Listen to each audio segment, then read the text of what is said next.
ओम नमो भगवते वासुदेवाय नमः। सत्य सनातन धर्म यूट्यूब चैनल पर आप सभी का स्वागत है। श्री सूत जी ने कहा, हे ऋषियों, जब भगवान ने गरुड़ के सामने नरकों का बखान किया तो गरुड़ पीपल के पत्ते की भांति कांपते हुए गरुड़ ने प्राणियों के उपकार के लिए पुनः भगवान से पूछा। गरुड़ ने कहा, हे स्वामी, किस उपाय से मनुष्य प्रमादवश अपना अथवा जानकर पाप कर्मों को करके भी यम की यातना को न प्राप्त हों, उसे कहिए। हे स्वामी, जो आपने नरकों का बखान किया है ये तो बड़े भयंकर हैं। कृपा करके ऐसा उपाय बताइए जिससे व्यक्ति पाप करते हुए भी उन पापों से छूट जाएं और वह नरक में ना जाएं। संसार रूपी सागर में डूबे हुए दीन चित्त वाले, पाप से नष्ट बुद्धि वाले तथा विषयों के कारण दूषित आत्मा वाले मनुष्य के उद्धार के लिए हे माधव, पुराणों में सुनिश्चित किए गए उपाय को बताइए जिससे मनुष्य सद्गति को प्राप्त हो सके। श्री भगवान बोले, हे गरुड़, मनुष्यों के हित की कामना से तुमने अच्छी बात पूछी है। सावधान होकर सुनो, मैं तुम्हें सब कुछ बताता हूँ। हे खगेश्वर, मैंने इससे पहले पुत्र रहित और पापी मनुष्यों की यात्रा का वर्णन किया। पुत्रवान तथा धार्मिक मनुष्यों की पूर्वोक्त दुर्गति कभी नहीं होती। यदि अपने पूर्वजित कर्मों के कारण पुत्रोत्पत्ति में विघ्न हो तो किसी उपाय से पुत्र की उत्पत्ति संपन्न करें। हरवंश पुराण की कथा सुनकर वेदान पूर्वक सतचंडी यज्ञ करके तथा भक्ति पूर्वक शिव की आराधना करके विद्वान को पुत्र उत्पन्न करना चाहिए। यतः पुत्र पितरों की पुनः नामक नरक से रक्षा करता है, अतः स्वयं भगवान ब्रह्मा ने ही उसे पुत्र नाम से कहा है। एक धर्मात्मा पुत्र संपूर्ण कुल को तार देता है। पुत्र के द्वारा व्यक्ति लोगों को जीत लेता है, ऐसी सनातनी स्तुति है। इस प्रकार वेदों ने भी पुत्र के उत्तम महत्व को कहा है। इसलिए पुत्र का मुख देख करके मनुष्य पितृ ऋण से मुक्त हो जाता है। पौत्र का स्पर्श करके मनुष्य तीनों ऋणों, देव, ऋषि और पितृ ऋण से मुक्त हो जाता है। इस प्रकार पुत्र, पौत्र तथा प्रपौत्र से यमलोक का अतिक्रमण करके स्वर्ग आदि को प्राप्त करता है। ब्रह्म विवाह की विधि से ब्याही गई पत्नी से उत्पन्न औरस पुत्र उद्गति प्राप्त कराता है और संगृहीत पुत्र अधोगति की ओर ले जाता है। हे खगेष्ठ, ऐसा जानकर के व्यक्ति हीन जाति की स्त्री से उत्पन्न पुत्रों को त्याग दें। हे खग, सवर्ण पुत्रों से सर्वणा स्त्रियों में जो पुत्र उत्पन्न होते हैं वे औरस पुत्र कहे जाते हैं और वे ही श्राद्ध प्रदान करके पितरों को स्वर्ग प्राप्त कराने के कारण होते हैं।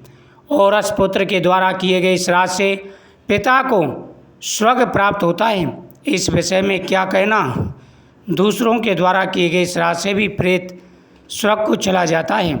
इस विषय में सुनो, यहाँ मैं एक प्राचीन इतिहास कहता हूँ, ध्यान से सुनना। हे गरुड़, पूर्व काल में त्रेता युग में महोदय नाम के रमणीय नगर में महाबलशाली और धर्मपरायण भ्रभुवाहन नाम का राजा राज्य करता था। वह यज्ञ अनुष्ठान परायण, दानियों में श्रेष्ठ, लक्ष्मी से संपन्न, ब्राह्मण भक्त तथा साधु पुरुषों के प्रति अनुराग रखने वाला, शील तथा आचार आदि गुणों से युक्त, स्वजनों के प्रति अपनत्व और इतर जनों के प्रति दया के भाव से संपन्न था। ख्यात्र परायण व राजा औरस पुत्र की भांति धर्म पूर्वक अपनी प्रजा का पालन करता था। दंड देने योग्य अपराधियों को दंड देता। वह महाबाहु किसी समय सेना के साथ मृगादय के लिए नाना वृक्षों से युक्त एक घनघोर वन में गया। वह वन नाना प्रकार के गढ़ों से व्याप्त और अनेक पक्षियों से भरा हुआ था। उस समय राजा ने वन के मध्य दूर से एक मृग को देखा। राजा के द्वारा सुदृढ़ बाण से वृद्ध व मृग बाण सहित जंगल में अदृश्य हो गया। रुद्र से गीली हुई घास पर अंकित चिन्ह से राजा ने उसका पीछा किया। तब मृग के प्रसंग से वह राजा दूसरे वन में जा पहुंचा। भूख प्यास से सूखे हुए कंठ वाला तथा परिश्रम के संताप से पीड़ित उस राजा ने एक जलाशय के समीप पहुंचकर घोड़े के साथ उसमें स्नान किया तथा कमल की गंधादि से सुगंधित शीतल जलपान किया। इसके बाद उस जलाशय से बाहर निकलकर श्रम रहित राजा प्रभुवान ने वृक्ष रूपी विशाल शाखाओं के कारण फैले हुए मनोहर और शीतल छाया वाले तथा पक्षी समूह से कूजित एक बट वृक्ष थे। उस बट वृक्ष की जड़ में राजा बैठ गया। उसके बाद राजा ने भूख और प्यास से व्याकुल इंद्रियों वाले ऊपर की ओर उठे हुए बालों वाले अत्यंत मलिन कुबड़े और मांस रहित एक भयानक प्रेत को देखा। उस वृक्यत आकृति वाले भयावह प्रेत को देखकर प्रभुवाहन विस्मित हो गया।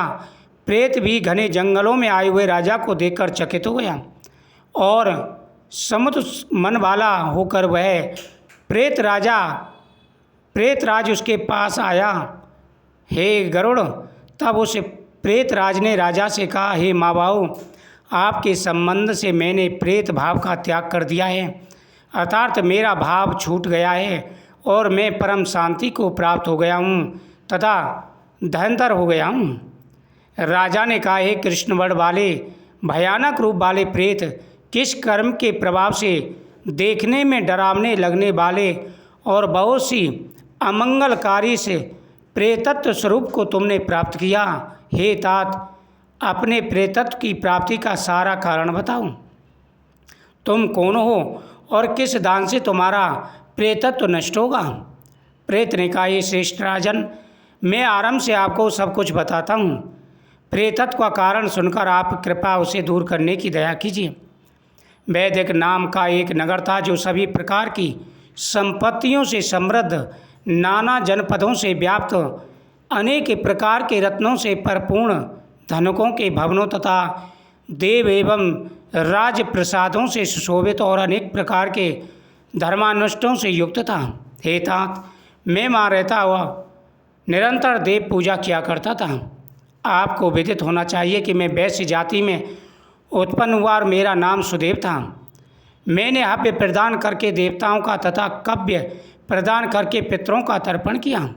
अनेक प्रकार के दानों से मैंने ब्राह्मणों को संतुष्ट किया और अनेक बार दीन, अंधे एवं कृपण मनुष्यों को अन्नदान दिया। किंतु हे राजन, मेरा यह सारा सत्कर्म मेरे दुर्देव से निष्फल हो गया, जिस कारण मेरा सुकृत निष्फल हुआ वह मैं आपको बताता हूँ।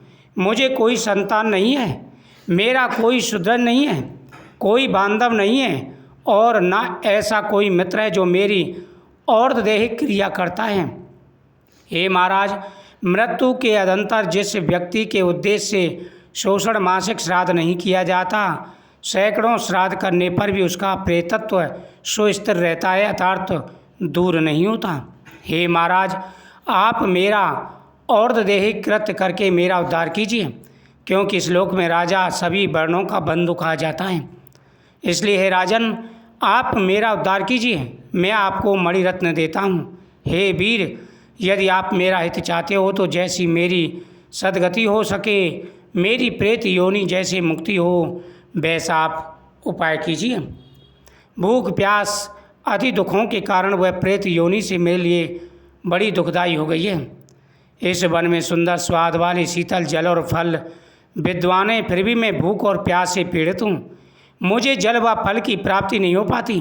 हे राजन, यदि मेरे उद्देश्य से यथा विधि नारायण बलि दी जाए, उसके बाद मेरे मंत्रों के द्वारा मेरी सभी और्धदेहिक क्रिया संपन्न की जाए तो निश्चित ही मेरा प्रेतत्व नष्ट हो जाएगा, इसमें कोई संशय नहीं है। मैंने सुन रखा है, वेद मंत्र, तप, दान और सभी प्राणों में दया, सत्य शास्त्रों का श्रवण, भगवान विष्णु की पूजा और सज्जनों की सद्गति, ये सब प्रेत योनि के उद्धारक हैं। इसलिए मैं आपसे प्रेतत्व को नष्ट करने वाली विष्णु पूजा को कहूँगा। हे राजन, न्यायोपार्जित 2 सुवर्ण 32 मासा बाहर का सोना लेकर उससे नारायण की एक प्रतिमा बनाए, जिसे विविध पवित्र जलों से स्नान कराकर 2 पीले वस्त्रों से वेष्टित करके सभी अलंकारों से विभूषित कर अधिवासित करें। तदंतर उनका पूजन करें। उस प्रतिमा के पूर्व भाग में श्रीधर, दक्षिण में मधुसूदन, पश्चिम में वामन और उत्तर में गदाधर, मध्य में पिता में ब्रह्मा तथा महादेव की मूर्ति स्थापित करके गंध पुष्पादि द्रव्यों के द्वारा विधि विधान से पृथक पृथक पूजन करें। उसके बाद प्रदक्षिण करके अग्नि में हवन करके देवताओं को तृप्त करके घृत, दधि तथा दूध से विश्व देवों को तृप्त करें। राजा ने कहा, ये प्रेत किस विधान से प्रेत घट का निर्माण करना चाहिए और किस विधान से उसका दान करना चाहिए? सभी प्राणियों के ऊपर अनुकंपा करने के हेतु प्रेतों को मुक्ति दिलाने वाले प्रेत घट दान के विषय में बताइए।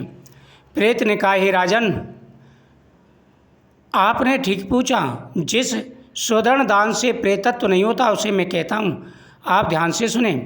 प्रेत घट का दान सभी प्रकार के अमंगलों का विनाश करने वाला है, सभी लोकों में दुर्लभ और दुर्गति को नष्ट करने वाला है।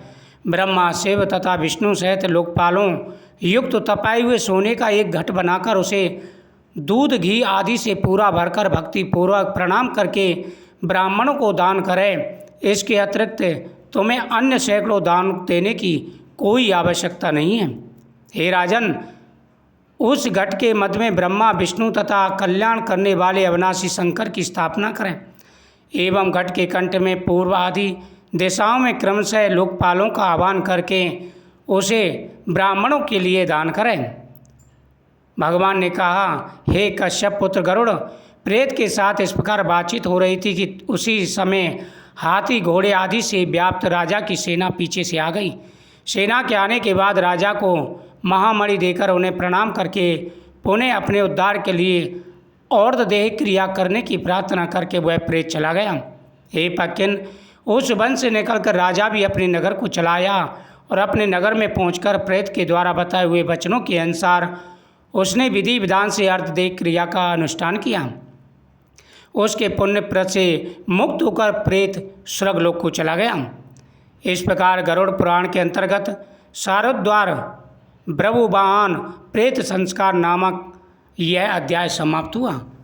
इस कथा के श्रवण करने से पितरों को मुक्ति प्राप्त होती है।